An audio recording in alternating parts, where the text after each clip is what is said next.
lagay yung ano, stopper ng tray. Kasi combination to eh, dapat palipat-lipat din yan siya. Tawa pag double doors yung gagamitin, yung stopper lalagay doon sa likod. Doon. Ngayon, magagamit mo na tong 2 doors na to. Tanggalin mo yung ano boy, tray, lipat mo yung ano. Tapos hindi mo yung crepe. Yung crepe naman yung gagamitin. Hop, tinanggal yung stopper. Oh, ngayon yung crepe yung gagamitin. Oh, lagay niya yung stopper doon sa likod.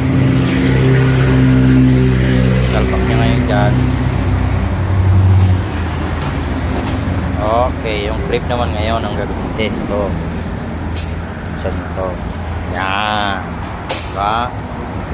Para ano, combination kasi ito eh. Dalawang double purpose. Kaya kailangan yung stopper niya.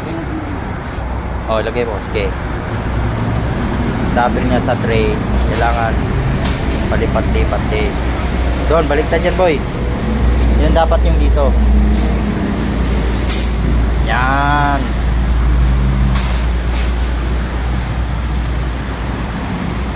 Ito muna kasi. Ito ba? Diyan muna ba? Oo. Ako may lagay yan. Oo. Gaya mo yung ginawa ko kanina. Isabay mo. Yan. Isabay mo lang angat. Tapos diin. Pag natutok mo na yung dugtungan. Na. Oh. Diba? Ayos. Oh. Okay na.